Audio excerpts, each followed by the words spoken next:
Hello, everybody. Welcome to day one of Coding for Cure. We will learn how to code in Python while also helping out the Cure Foundation in its mission to cure childhood cancer. All profits from this video will benefit Cure. I'll have a donate link posted in the description of this video for anybody who wants to pitch in. But without further ado, let's get started. In this video, we will go over an introduction of coding and some of its history, the installation of Python, and the installation of IDEs to help us code in Python. So first of all, what even makes a programming language?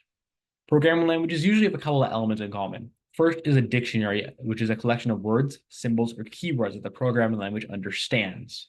This is what you will write to the computer, which it is able to understand and interpret to do things for you. Syntax defines how you should write your code. If the rules of syntax are broken, the code won't work properly.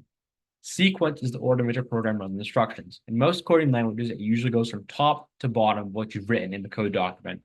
Loops, like for a while loops, repeat code until a certain condition is met, helping you to avoid repetitive tasks. Conditions like if or else also allow programs to make decisions and follow different paths based on certain criteria.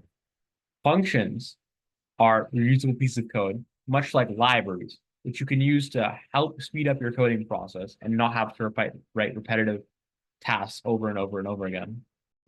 So, why choose Python as your first coding language? First of all, Python is very beginner friendly, with simple, readable syntax making it easy to learn. Python also has nearly endless uses, such as web development, data science, AI, automation, and even more. Python is a massive active community, offering diverse resources, tutorials, and libraries to help you expand your coding knowledge and in helping you in your future projects. Python has a lot of libraries and frameworks, for example, TensorFlow for AI by Google and Django for web development, which help simplify complex tasks for you and make doing such monumental tasks such as AI algorithms quite easy with them. Python is also constantly ranked as one of the top coding languages for both employers and by just simple popularity. Python also has a lot of overlap with other languages. It makes it pretty easy to learn those languages after you learn Python as the basics. So first of all, there are two main types of coding languages. There are compiled languages like C and non-compiled or interpreted languages like Python.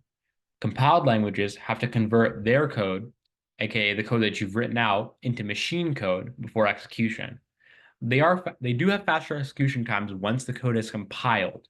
However, you have to compile your code before it runs, even if you make a minor change to your code, like say adding a new print statement. Nothing major, but you still have to compile your code again, which is a bit time consuming. Python, on the other hand, is executed line by line during runtime. Even though it's a little bit slower when it has to run by itself, it doesn't need to be compiled, which makes it very useful. If you just want to make some slight changes to your code, or make like mock-up of some, say, bigger project, you could do it in Python. It makes it very easy. So here's a bit of the evolution of coding languages. One of the first coding languages was C, which is compiled programming languages. Python is actually built off of C, which is why this is kind of important. C is a little less user-friendly than Python, but it's still widely used because it is quite fast after the code has been compiled. Perl is another language that evolved out of C. It has good text processing capabilities, and Python is actually inspired by some of its goals on improving speeds. However, Perl does run. R is a low-level statistical language. It is slow, but it is user-friendly, and it pairs well with Python for data visualization, as it is very good at crunching numbers, and Python is very good at visualizing data. So here's a basic statement called hello world. This statement is used in almost all languages in order to introduce you to the language first. As you can see in Python, all we have to do is simply print hello world, which is a very simple function and simple command. However, as we can see in both Java and C, there is a quite bit more complexity. On top of this, C needs to be compiled as well, which adds an extra step to just writing hello world, which can be seen as quickly like a show of how complex our language is compared to Python. We're looking at Perl and saying, oh, why is Perl so simple? Is Perl just like the same level of Python? Well, Python actually one-ups Perl because when you're doing complex things such as mathematics and such, Perl cannot do that. Perl is only text interpretation. So this clearly shows why Python is, again, one of the best languages to start coding in. Let's go to downloading Python. We're going to visit the Python official website, click the Downloads tab, choose the appropriate version of Python, select the latest stable version. Now I'm going to go through that process with you. All right, let's now go and install Python. To install Python, we're going to go to python.org or www.python.org, and we'll click on the Downloads tab. Doing this will bring us to the Downloads page where we can download the latest stable version, which should be displayed here. Make sure the version is a stable version and not a pre-release version that may have bugs in it and may not work properly. So once we click on this, it'll install the download package that we can use to install Python. If this does not work properly, then you can try and select for your specific operating system if it does not download for the correct operating system, or in case the version does not work, we can go and scroll through here to see all the versions of Python that we could download to our computer. So then we go through the download installer and click it. We'll open up the installer, which will guide us through installing Python properly. So if we follow the instructions, we continue past everything. We click agree on everything. Shouldn't be anything that you shouldn't have to say agree to. We'll just make sure to put in our password, of course. And now it'll start installing Python for us. Once it installs, you'll be open up to this window, which will have all the stuff that you'll need for Python. But for now, let's put this away. We're going to next focus on IDEs. IDEs are integrated development environments, environment for writing, executing, and debugging Python code. Some popular IDEs include PyCharm, Visual Studio Code, and Jupyter Notebook. IDEs often include features like auto code completion, debugging tools, and project management. For our case, we're going to be using the IDE PyCharm. We're going to go through the installation of that now. All right, now let's download PyCharm. We can just search PyCharm on the web, and we'll get to PyCharm's website, which is run off of JetBrains. JetBrains is the developer for PyCharm. We'll click on the download button, and now we'll scroll on to here. We want to download the community edition of PyCharm as it is free. You don't really need professionals. Professionals mostly for developers or development teams that need to work on the same source of Python simultaneously. To download this, we'll make sure that we're downloading the correct version. You can change your version through here. In case you're on a Windows computer, you can change it here. If you're on a Linux computer, you can change it here. In my case, I'm on a Mac computer. I'll click Mac.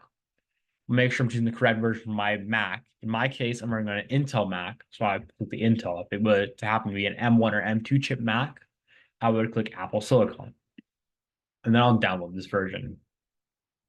It should start downloading immediately if it doesn't use a direct link as they say. Once I open it up, it'll tell me to drag PyCharm Community Edition to my applications folder. After that, I can double click it to open it on Mac. And it will open my PyCharm. And start up with this wonderful startup page. And after this, you can see this. In this case, it shows you all the projects. For our case, we're going to want to make a new project. With this, make sure you just change the name to whatever you'd like. In my case, we'll do coding for year 2024. Right? And we'll click create. All right, now let's create a new Python file. Let's click File, New, and we'll click Python file. We'll name our Python file. In this case, we'll name it Hello World. Now once Hello World is open, we can start typing our code. Now let's write our first coding statement in Python to end off this class. In our case, remember, we'll call the function print, which is what Python uses to print things to the terminal. So as we can see, PyCharm is pretty advanced, so it's able to figure out what we want to do. We can simply click tab, it'll open it up. It'll open up these parentheses in which we'll put what we want to print in. In this case, since hello world is a string, a data type that needs, aka your data type of characters that needs to be put in double quotes, so we'll open up a double quote as well.